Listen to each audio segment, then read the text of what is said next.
Welcome to season 4 of Whine with HR. We are so excited to be back with you this year. Although I have to say, it's been a bit of a rocky start to the year. Do you agree, Trisha? I cannot even begin to agree with you more. Yeah. So while we Feels are, like we're hung over from last year, right? yes, without even the benefit of having had good wine to cause that hangover. Right. Yeah, Yeah. it's been a lot. So while we are excited to be back with all of you, I can't say we're excited about how the year has started. So we decided we were going to talk a little bit of self-care, have maybe a little extra WHINE this episode, as well as some extra WINE this episode just to get through it. And, Definitely. get through it together. So that's what we're going to do. So this episode, we are talking about New Year, same shit or different shit. It's all still shit. Just can't help but love that. Anyone who knows us knows that we love to talk about self-care. We love to practice self-care. And just because we're talking about the workplace doesn't mean that we can't talk about self-care. Because it's incredibly important to not just do it when you're at home on a Friday night. Sometimes it needs to be a Tuesday afternoon. Sometimes it needs to be a Monday part 3 in the morning, whatever it is for you. And so we wanted to just, well, really keep it real because after all, that's what Jules and I do. So we wanted to keep it real with you, have a conversation about how we're feeling, and then also I have some, of course, stats for you, and then some ideas of ways that you can actually practice self-care at work. But first, Wine!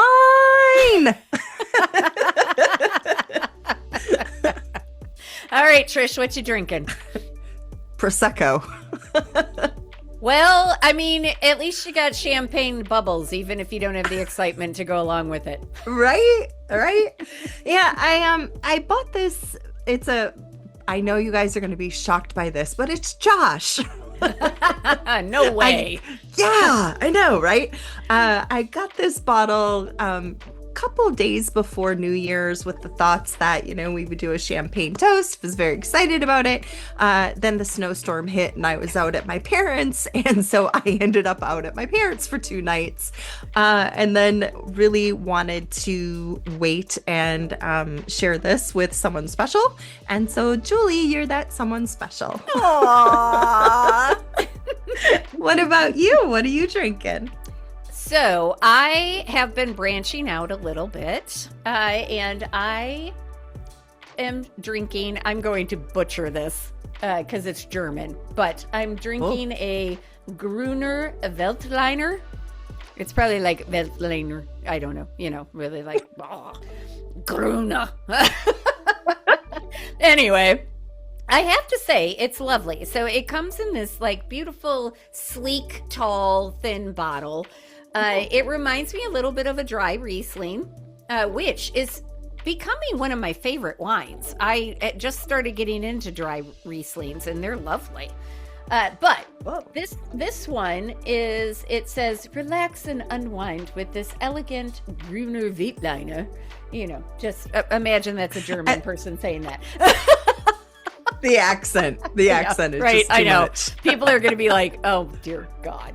Anyway, bursting with aroma of ripe apples and apricots. Well balanced, dry and refreshing. It is perfect with a range of salads and fish dishes or simply on its own. Serve well chilled, that is how I am having it. And it is lovely. So it's bringing a smile to my face, which, as we've just discussed, we both desperately need. So there you go. Now, before we get into how we're feeling and the stats and all the other things, we are going to be debuting a new thing on social media called the Hall of Shame. But we wanted to do that on this particular episode first because we talk about this particular organization all the time and we give them props all the time. So we thought it was important to point out that even when you are an organization that is supposed to be an expert in HR, we'll get to that later, you can still screw things up really, really badly. So our Hall of Shame awardee this episode is Sherm, sadly. So I'm sure you have all heard about this. It's been in the news for a bit now, but Sherm got sued. And I will let Trisha do more of the details, but they are in our Hall of Shame for behaving badly. So, Trish, you want to give a few of the details about this one? Yeah, I definitely will. With an absolute broken heart, because as y'all know, Julie and I often go to SHRM as one of our favorite resources. So what are the details? Colorado jury recently awarded $11.5 million. That was the verdict, 11.5 million against Millions. SHRM. Millions. Yeah, million for racial discrimination. Now, y'all, as if that isn't bad enough, during the trial, and this, Julie, come on, Sherm's lawyers tried to actually argue that they should not be considered an expert in HR. Excuse me? Yeah, what? Say what? What is your name again? Yeah. What? Why do I pay a membership fee? Right.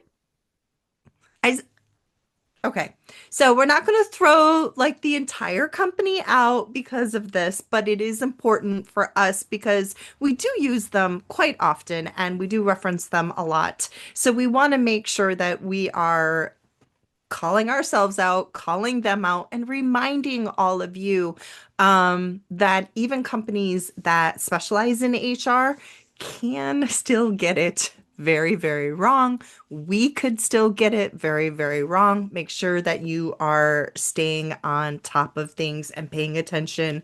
And also, just so you know, SHRM is appealing the judgment. Of course so, they are. Of course. They are. Yeah. And you know the whole we're not an expert in HR thing is a legal maneuver, but Oh, for sure. how dumb. Like, it's very short-sighted because how are you then... Okay, because this trial is going to end at some point after the appeal and all of it, they go through all of that. Then they're going to be left with the fact that they said in court under oath that they are not experts in HR when their entire brand is being an expert in HR. So this is a real head scratcher. Now, that does not mean that the resources still aren't good or useful or that having a membership isn't worth it.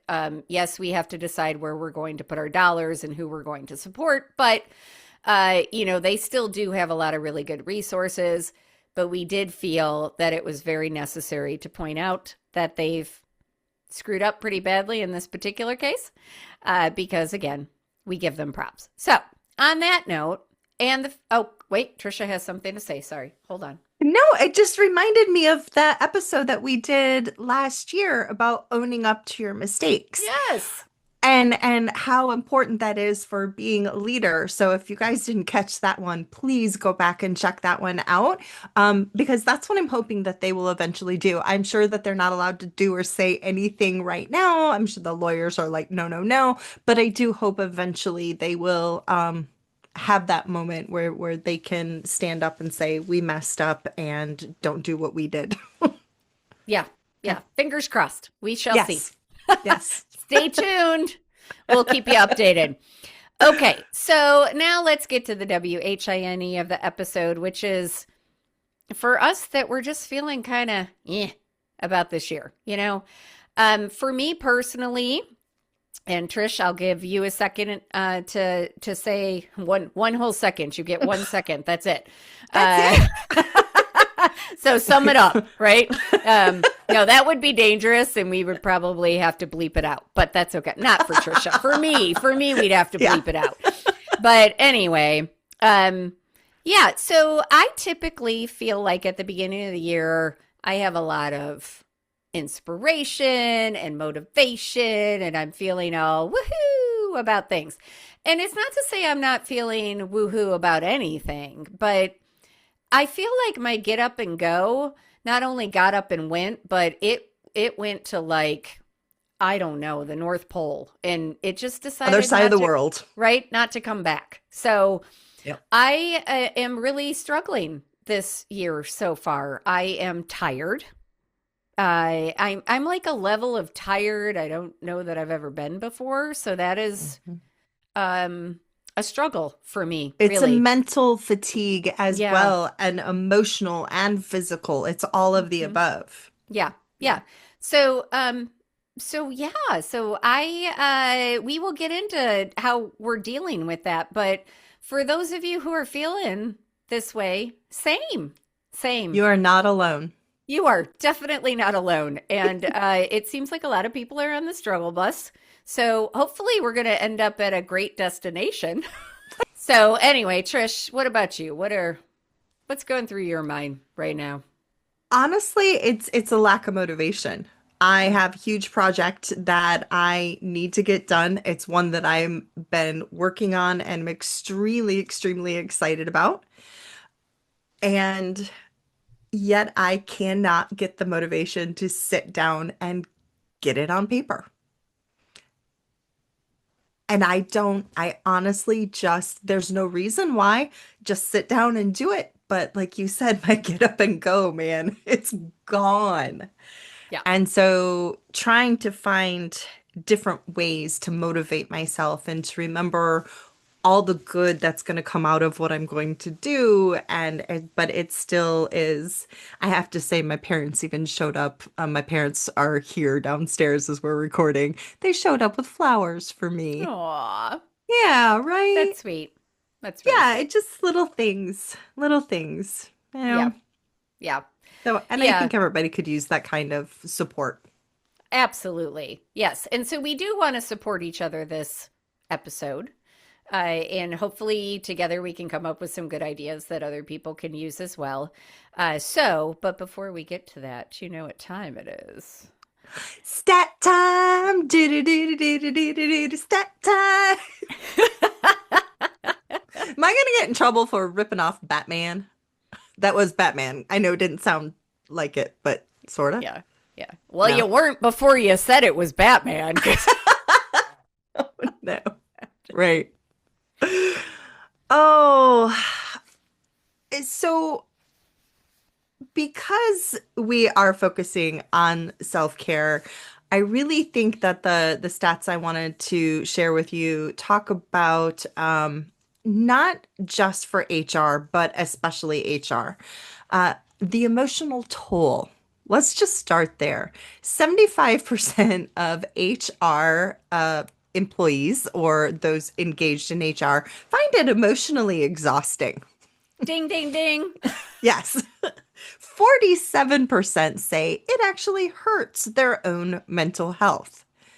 Now, we're the ones who are supposed to be in charge of helping other people navigate these challenges or these changes or these big deal things, and we are emotionally exhausted and burned out. Speaking of burnout, not just HR people, but 30% of those who are in HR do feel mentally drained. 24% are burned out, and 28% feel overwhelmed. Now, y'all, I'm focusing on HR just at the moment because I really want you to realize that we are the ones, as we just said, who are supposed to be driving this mental health, this jump forward, the hoorah rah, if you will.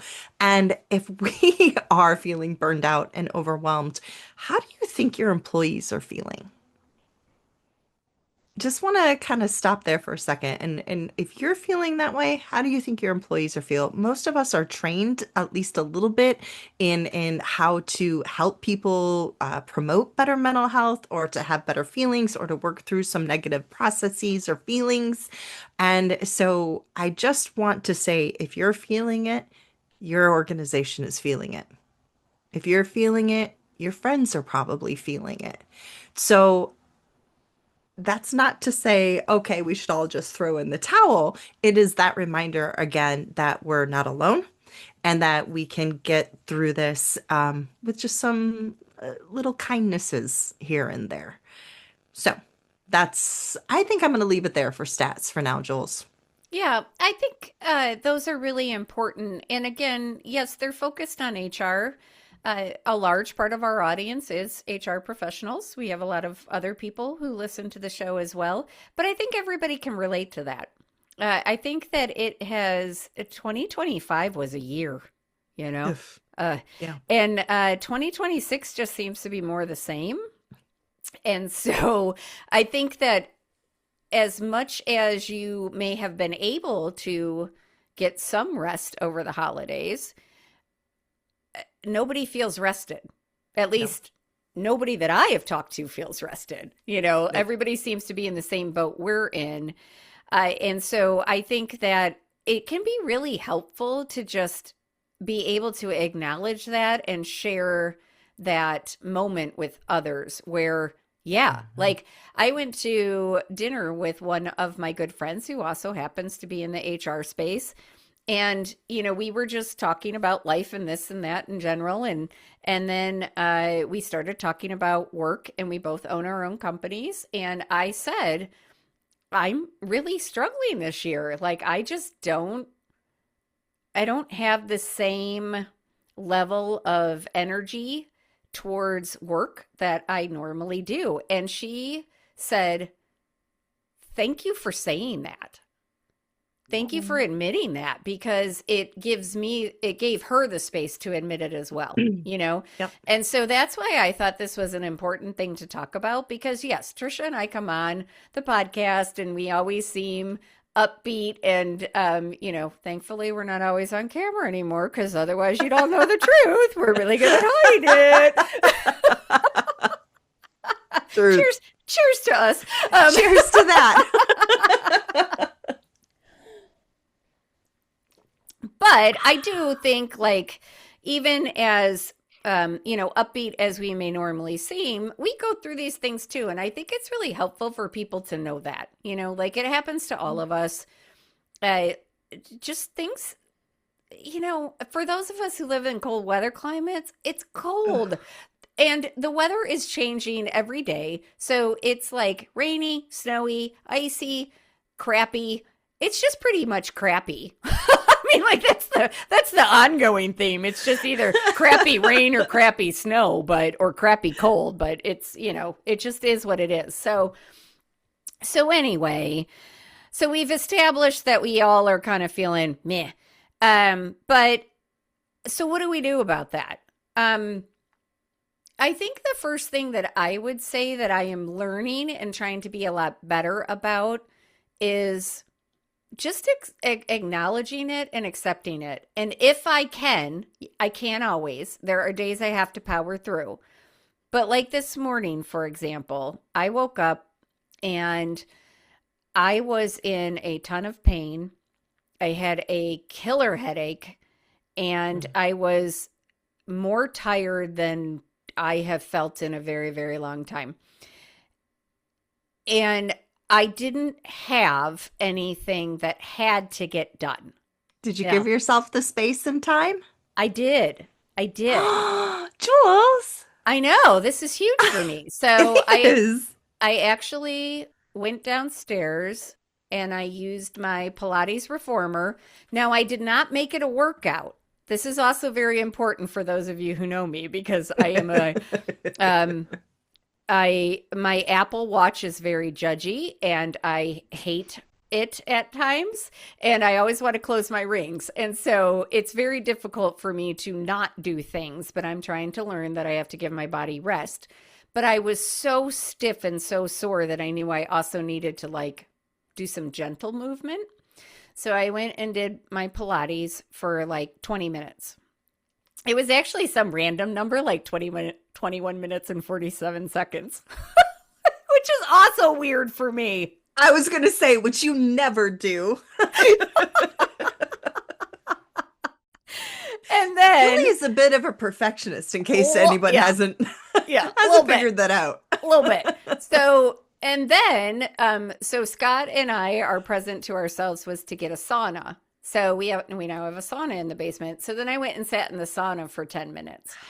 Um, and it was lovely. And yes, I had those fleeting thoughts of guilt about taking this time for myself, but quite frankly, I was not going to be productive because the Mm-mm. brain was not firing.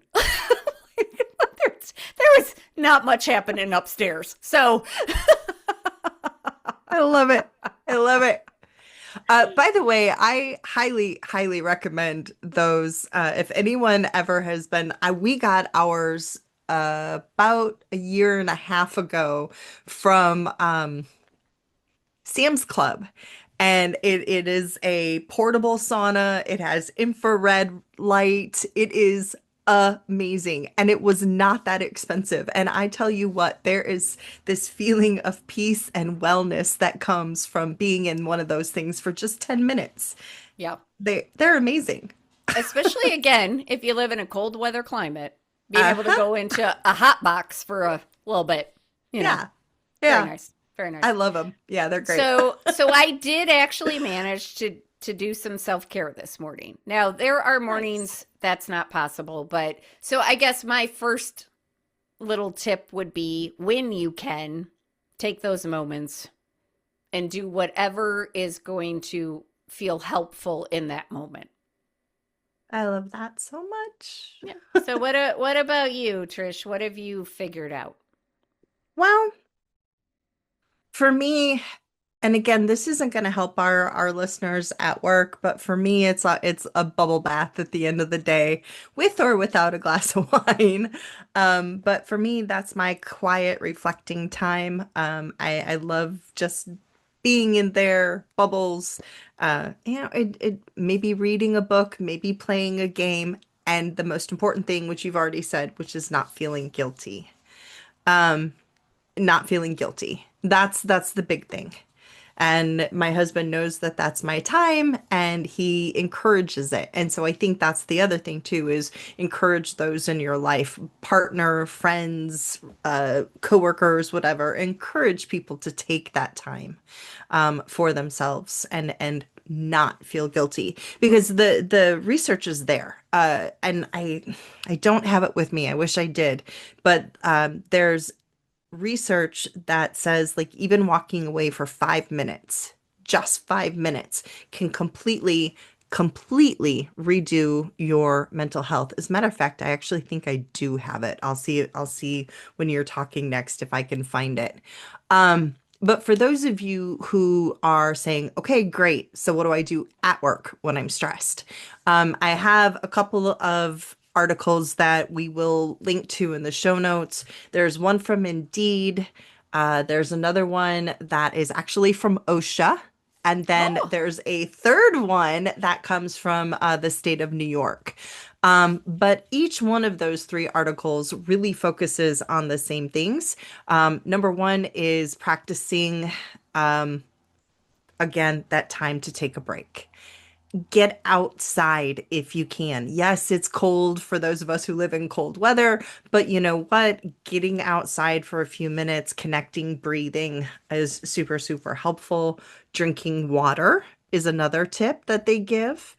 Um, Practicing, that's not the word, packing a good lunch, something that's full of nutrition, wearing your favorite clothing. So if you wake up and you're feeling extra funky, put on something bright and colorful and just kind of remember those to use not just the color that you're wearing, but also that mindset shift. Change your mindset. Decorate your desk. That's another fun one, I think. A desk cleanup. I don't yeah. know about you guys, but well, first of all, if you could see my desk right now, it freaks me out. Like it is so atrocious. I can't work in a cluttered workspace because it really does reflect my mind. So take a minute, 5 minutes, use that time to decompress and feel good about getting something done and get yourself and your brain in a position where it says, okay, now we're ready to work. Yeah, So, I think, yeah, those are all really, really great tips. Um, I think the comment that you and I have both made about guilt is really, really critical because it's easier said than done to not feel guilty about something, right? And so I do think that if you start making little self-care tasks part of your daily routine, you eventually do stop feeling guilty because you realize the world is not going to fall apart if you are not there for 5 minutes. So start with 5 minutes. You don't have to start with 25 minutes or a half an hour or half a day or a full day. for You know, sure. you can start with 5 minutes. But like Trisha said, take that walk outside, breathe in, connecting with nature. I agree with you. Even all the mental health apps say that. That's one of the Mhm. best things to do is to go connect with nature. So take that 5 minutes, realize that the world's not going to fall apart. Um, take a couple of deep breaths, you know, do whatever you need to do, go wherever you need to go in your mind. You may still feel guilty at first, and that's okay. And like even nowadays, I still feel guilty. I always joke that, like, you know, I was brought up Catholic, and that's the number one emotion for a Catholic is guilt because that is what they drum into you. Like all those years of catechism is just guilt. You feel guilty about everything. But you know, even this morning I had those thoughts of that, like, oh, I really should be working already. I really should. I've got enough to do. I should be working. I should. It's shitting all over myself, as people say. Um, and but now I have those thoughts and I can say, no, you know Mhm. what? I would not be productive right now because my head's not in the game. I'm just not there. I would be, as you said at the beginning, Trisha, sitting at my desk with a blank sheet of paper or, you know, a blank document open with no words Yep. coming, you know, Yep. because it's just not happening. So eventually you can learn to let go of the guilt. I'm by no means an expert, but I think that that is something that a lot of people struggle with. So I just wanted to come back to that. Um, the next thing that I would say is think about different ways to do things. So Trisha, I was thinking about this when you were talking about, you know, kind of like that brain block, like you just can't make yourself sit down and write because you know it's going to be a big task, right? Like once you Yeah. start, it's probably going to be hours. And that's fine because once you start, you'll be in it and it'll be flowing and you'll be great, but it's that getting started thing. And I think I have the same struggle. I think a lot of people do. And I'm just learning, like, sometimes we need to give our brains a different pathway. So, like, if you typically would start writing in a Word document or writing pen to paper, maybe if that feels like too much, try to do voice to text in a note on your phone or like do something else. Use AI. I don't care. Like, do Right. something just to get you started, like something to break you out of the I don't have the energy to even start this, you know? And I don't know. So I'd be curious if you try any of those and they work, like we'll post on social media that they actually work. But I'm just like really fascinated by this concept of, you know, I was listening to something um today, a little meditation thing when I was in the sauna, and they were talking about again switching things up. So like brushing your teeth with your opposite hand because it makes your brain because you know everything becomes Engages. rote. Yep. Yep, everything Yes. becomes rote. And so like just switching the littlest thing up. So like today when I was playing my New York time games because you know I do the spelling bee and I have to get queen bee every day. Um I was typing in the words with my left hand instead of my right. You know, and Nice. it's just very interesting because you can sort of feel your brain like, oh, I have to work again. I forgot what that was like. I actually was, it's so weird that you said that because I was listening to something yesterday and it was a woman who was talking about like forming relationships. And she was saying instead of asking someone like, how are things going? Fine, it's okay, meh, busy, but you could say, so what exciting projects are you working on? Or what big thing do you have planned for this week? Or what's on your list to do for this week? Because that answer, it can't just be fine, good, meh.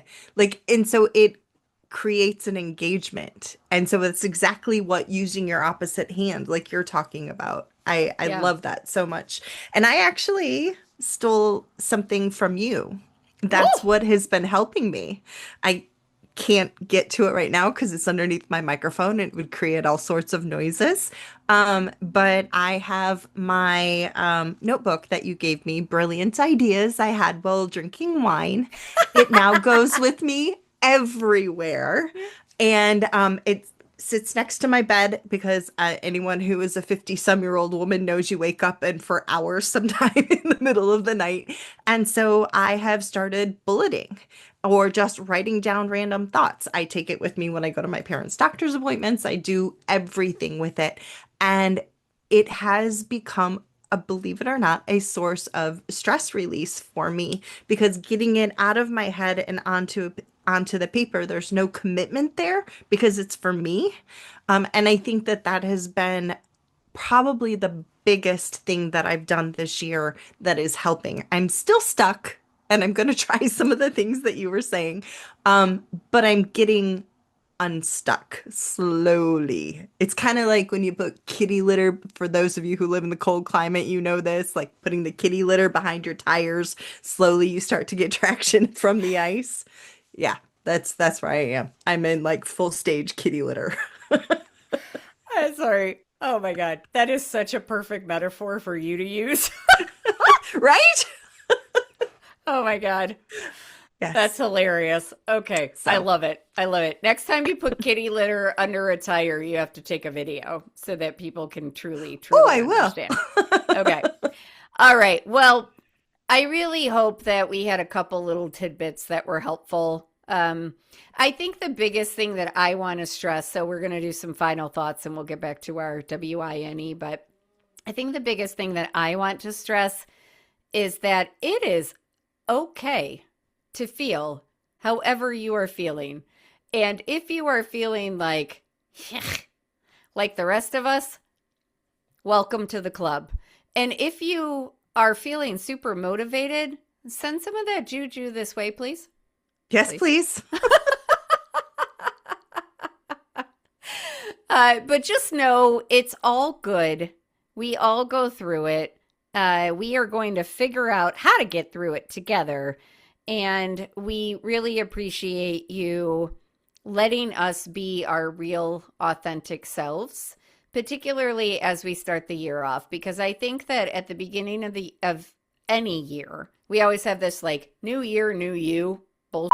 I think we're labeled as explicit, so I think I'm okay. But you always have that, and you always have these like unrealistic expectations we all put on ourselves about how like great everything's going to be, and then 2 weeks into January or 2 days into January, what else? You're like, ugh, I just don't have it. It's all okay, and I think we need to like release a lot of that pressure and let it go because it is not helpful. It is not productive. So the last thing I will say that I have tried to do this year is to set goals that are fun for me and that I won't feel bad if I don't accomplish. So one of them for me is learning Italian because I want to retire in Italy. And I don't need to be fluent by the end of the year because that is not realistic. I just want to be able to understand it better and feel like I could have a rudimentary conversation, like maybe order a cup of coffee or say, hello, how are you? Et cetera, et cetera. Have a short conversation with people.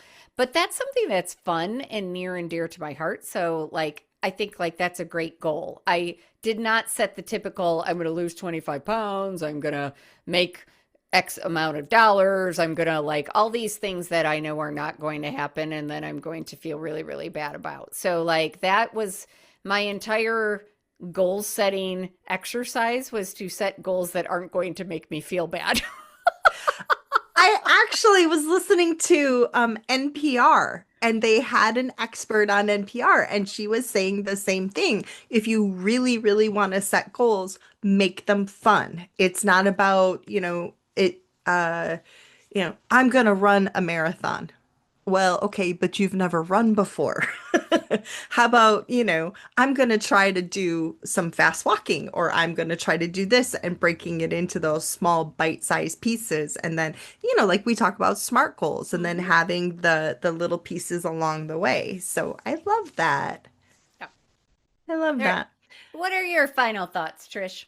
Mine, it's really boils down to one thing, and that is be present. Be present. When you are at work, try to be present. When you are with your family, try to be present. Friends, be present. Whatever it is that you're doing, just be present. And if you are like at work and you're like, I am not present, I have a million other things to do, then you know what? Give yourself, going back to what Julie and I were already saying, give yourself the freedom and be patient with yourself. Spend 5 minutes. Go take a walk. Do some deep breathing. Do some meditation. Go outside in the parking lot and scream.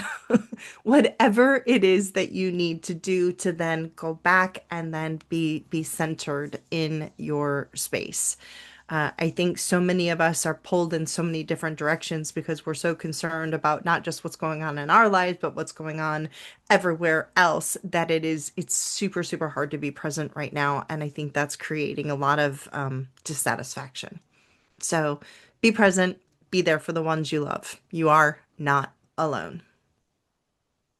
Well said. Mic drop.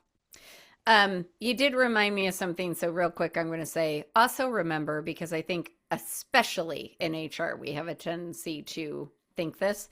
You do not have to fix everything or everyone. Not your job. So that's the final thing I'm going to leave you with. Second mic drop. Right? Yep. Okay. So going back to my wine. I love this one. So we are going to do a better job this season of putting the wines we have tasted and our reviews of them on our website, which is going to be coming soon. And also make that accessible to all of you. Put it in the show notes or wherever it makes sense. We haven't figured that out yet. And that's okay. We don't have to have everything figured out. Nope. But we will be sharing that. So this wine in particular, I am a big fan of. And because I'm a little bougie with my wine, I believe that this bottle was under $20. So that's super bougie price-wise. Well done. Yeah. So Trish, what about you? Your Prosecco, it's Josh. It's Prosecco. It's Josh, so of course I love it. But I do want to share, I didn't share this with y'all earlier. This is what it says. Meant for everyday celebrations. See, like getting together just with us. Yeah.